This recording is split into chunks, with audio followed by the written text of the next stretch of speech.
Okay, this is Math 260 Statistics, and we're taking a look at Review 3, which is Chapter 6 and Chapter 7. And let's go through the review, and I'm going to highlight the ones that made it onto the test. There's 20 problems on the test, just like before, same format, still on Blackboard, on the PDF. So take a look at their number 1 made the cut. So let's look at number 1. If a sample of size 70 is taken from a population with a mean of 28 and a standard deviation of 9, what does the central limit theorem tell us about the sample means and standard deviations? Well, let's see. We have n equals 70. That's how many. We have mu given as 28, and we have the standard deviation of the population as 9. So those are the pieces of information they gave us, all right? It would be normally distributed. We could say if the population mean was 28, we could make that assumption that our sample mean then would be 28.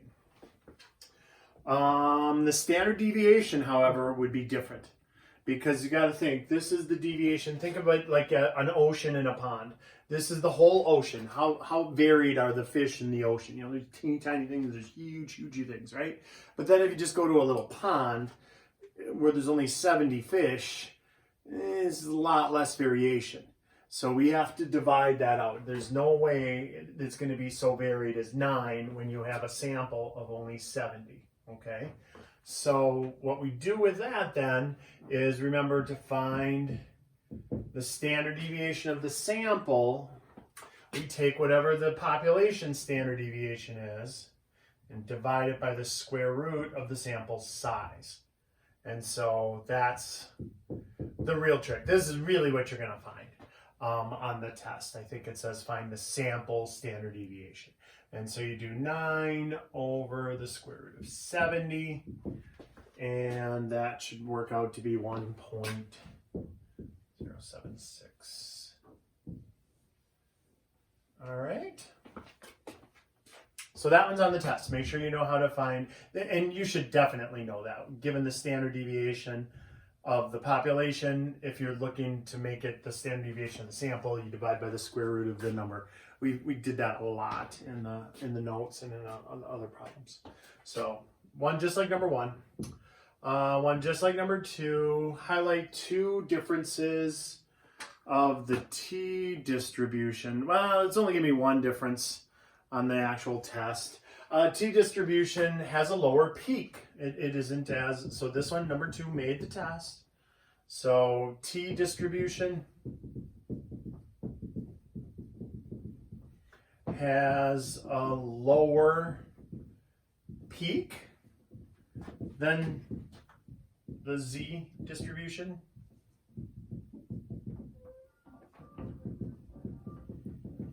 And they wanted 2 differences. The other thing is the variance of any t distribution is always greater than 1.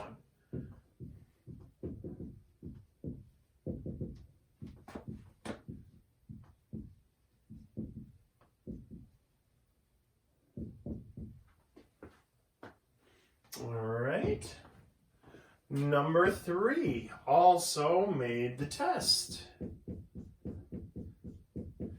So approximately what percent of normally distributed values fall within 1 standard deviation of the mean? That would be a 68%. The rule is 68, 95, 99.7. So 68 fall within 1 standard deviation above and below the mean. If we draw a pretty picture for you here. Here's the mean. If we go 1 standard deviation above, that's Z is 1 and Z is -1, that's 68% right there. That's the middle 68%. If we go 2 standard deviations, Z is equal to 2, Z is equal to -2, that's 95%. And if you go 3 standard deviations above and below the mean, that's z is equal to 3, z is equal to negative 3. That would be almost everything. That's 99.7% of all the data will fall within 3 standard deviations above and below the mean. All right. So just to have that rule written down somewhere, it's open notes. So you should definitely get that one right. Number 4 also made the test. If we use the same sample for a 90% confidence interval and a 99% confidence interval for the population mean, which confidence interval is wider? Oh, well, hopefully that is obvious. The 99% has to be wider. Because, why? Because it has to capture the true mean 99 out of 100 times, where the other one only has to capture it 90 of 100 times. And so it'll be a little wider so that it captures the true mean 99 out of 100 times, because must capture the true mean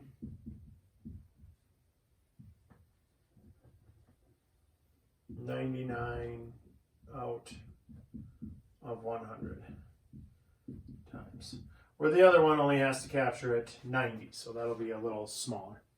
If you want to get technical, the z-score will be larger for the 99% than it would be for a 90%. If you look at the z-scores for confidence intervals and follow it all the way to the bottom, you could make an argument about that too. All right, so 1, 2, 3, 4, all in the test. Make sure you have good notes. There's a little more writing in this test, so I'm going to give you guys 3 hours to take the test instead of just 2.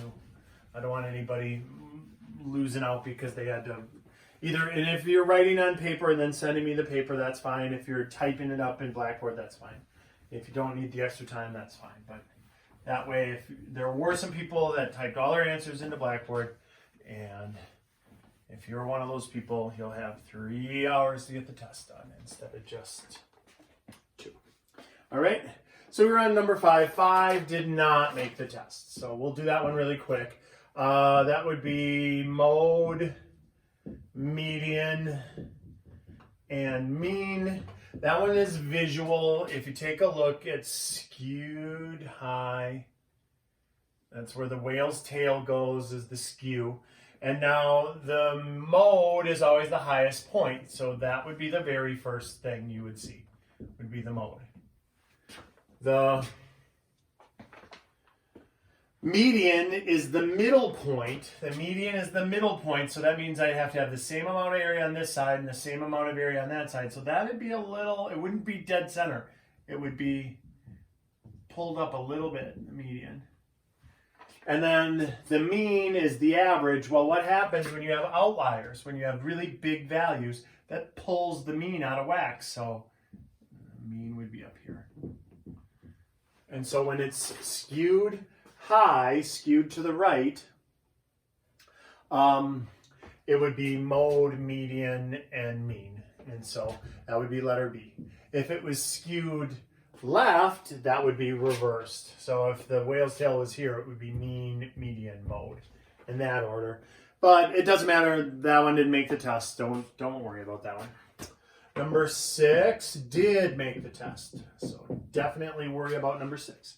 What's the default p hat? Oh, that's an easy one for the test. Wow, that made the test?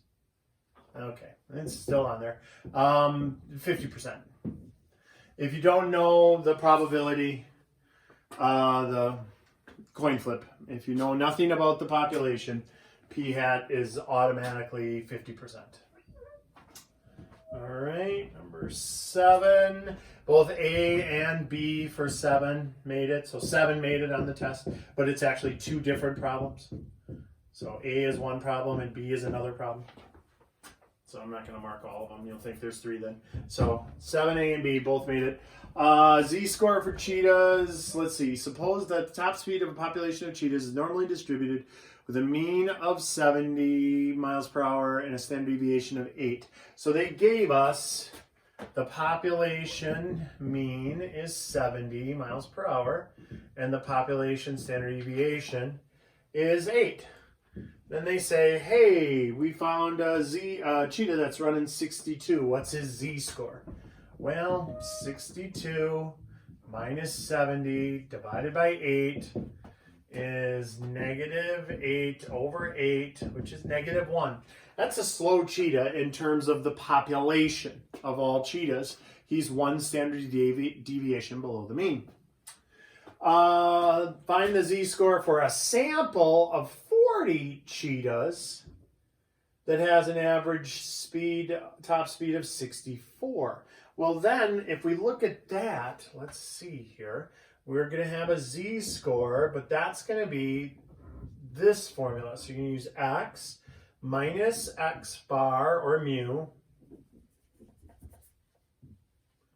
over the standard deviation, but it's going to be divided by the square root of n, because you have a sample involved in it. So instead of called the standard deviation, this is actually called the standard error. They change it to standard error instead of standard deviation. All right? And so let's put in our values here. 64 minus 70 over 8 divided by the square root of 40. So that is actually the standard error. So on that other one, central limit theorem, tell us about sample means and standard deviation. We called it, I think I called it the standard deviation, but yeah, that's also referred to as the standard error, I think. The 9 over the square root of 70 on number 1. All right, so anyway, here we are. Back to this one problem. Find the Z-score when it's based on a sample of 40, not based on the population. This one was all on population. This one is a sample of 40, and if there's only 40 cheetahs, 64, he's really slow. Negative 6 over 1.2649. And so when you do that and divide it, you get negative 4.74. Almost 5 standard deviations below the mean of that sample. Because think about it. If I'm in the entire population and I'm going 62, I'm slow, but they're slower out there. You know, you're looking at the whole population. If you're only a population of 40, a sample of 40, holy cow, you're incredibly slow if you're going that below the average, because there's less to compare to. All right. Okay, so there's one of each of those on the test, and it might even be the same value. Like this was 62, and then we made this one 64. But on the test, I think it's going to be the same value, but you're comparing it. This is to the population, and this is where there's a sample of 40. So you have to use a different value for the standard deviation, or standard error. All right, that's page 1. This video is going to be page 1 and 2. All right.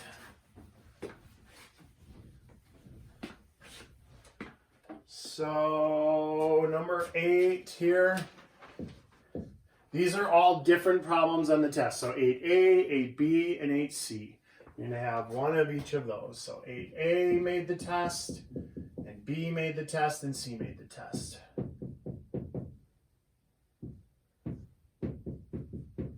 So on 8A, draw and label a normal distribution curve with the stuff from above. So 8 says, let's see, first let's draw the curve. So on the actual test, I'll have a curve drawn already. If you don't have a printer and you're going to just do it on your scratch paper, that's fine. Just, you know, draw the curve, put in the mean and 3 standard deviations above and 3 standard deviations below. And let's see, suppose that the age of a car in the US is normally distributed with a mean of 8.3 years. What that means is the mean gets 8.3. This is 8.3. Then as we go, standard deviations above, it says the standard deviation. So look, they told us the mean of the population is 8.3 and the standard deviation is 0.7. All right?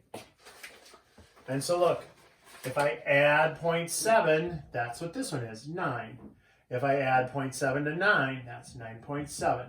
If I add 0.7 to 9.7, that's 10.4.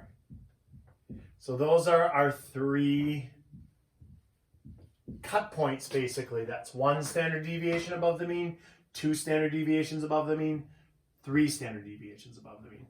Now I'm going to just subtract 0.7 from each one. So 8.3 minus 0.7, that's the 7.6.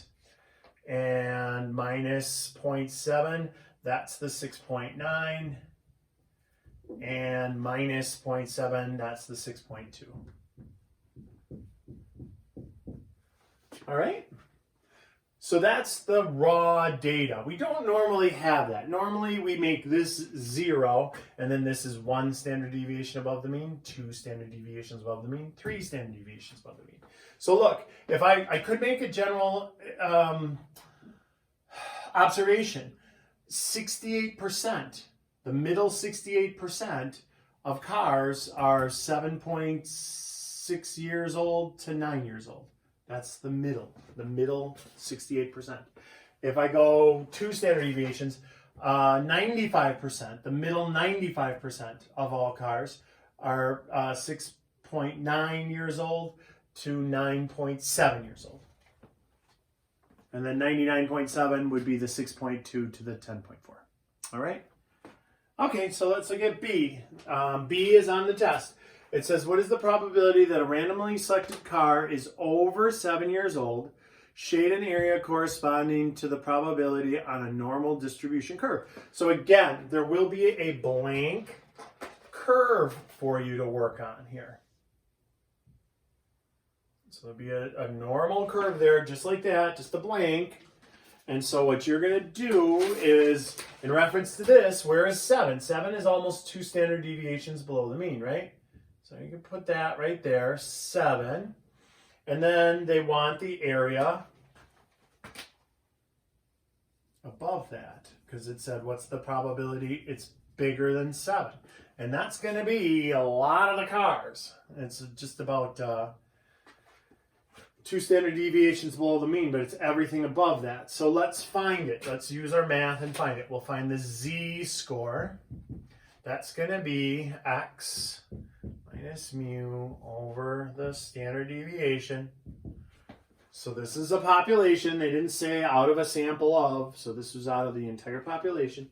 So 7 minus 8.3 over the 0.7. That's negative 1.3 over 0.7. I have a z-score then of negative 1.85. And it keeps going. I think that's a 1? A 7. A 7. Okay. And so look, that means a z-score of negative 1.86. So I want to look that up. So forget about this 7. That's the actual raw data. But let's look at it as almost 2 standard deviations below the mean. So we're going to look up that probability on our chart. So let's get that chart out.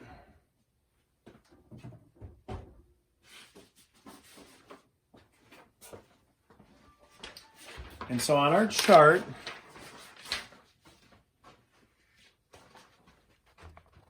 we're going to find the z that's, I need negatives. So it is table E on your charts, and we go down to negative 1.8 right there, negative 1.8, and then you follow that over to 6. All right, so that's 0.0314.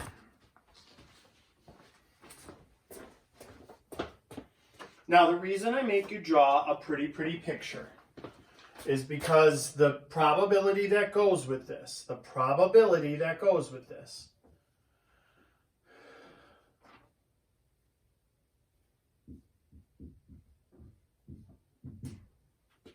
is this is what we want, but what we just looked up, the one that matches with Z is 0.0314. Well, that doesn't look, that shaded area doesn't look like 3% to me. Does it look like 3% to you? I don't think it does. This is this part. That's the 3%, 3.14%, which means we want the other part. We want 1 minus the 0.0314. So the probability that x is greater than 7 is pretty high. It's just about 97%. It's 0.9686. So if I make that into a percent, that's 96.86%. So the chances, if I randomly pick a car with this data, the chances that it's older than 7 years old is almost 97%. It's very likely. All right. Letter C is also on the test. That was all letter B. Letter C also made the test. And that's going to be, what is that going to be? Find the age of the, 84th percentile. So this is what we do. And so we have this, we have mu over the standard deviation. We have this formula. And so they want us to find x, basically. So they didn't give us z. They gave us a percentile. So 84th percentile means 0.84. So we're going to use our chart again, but this time we're going to use it backwards. So use the chart backwards, you say. What does that mean? That means you take this chart right here and we find in the mix here 0.8400. So look, here's 0.83, 0.8389, 0.8413. That's pretty close. That's close enough. Let's use that. So 0.8413. What does that match with? 1.00. So 1 standard deviation above the mean. So 84th percentile, we use 0.8413. That's as close as we could get with our chart. That is z is equal to 1. So now we just use our sweet algebra skills. Look, if z is equal to 1, we don't know x. We do know the mean is 8.3. We do know the standard deviation is 0.7. And now we just cross multiply and solve. So x minus 8.3 equals 0.7, and then we solve for x. So add 8.3 to both sides. And we're looking at x is equal to 9 years old. A 9-year-old car will be the 84th percentile. All right. So 9 years. If you use the other one, I think on the thing I used 0.99. That was 0.8389, which is a little closer to the 84th percentile. And that's fine. Then you get 8.993 when you solve, and it's still, you're around in 9 years. So 9 years, either way. And that's where we're going to end this video. We'll pick it up for 9 through 14, and then we'll do the last page for the third video. All right.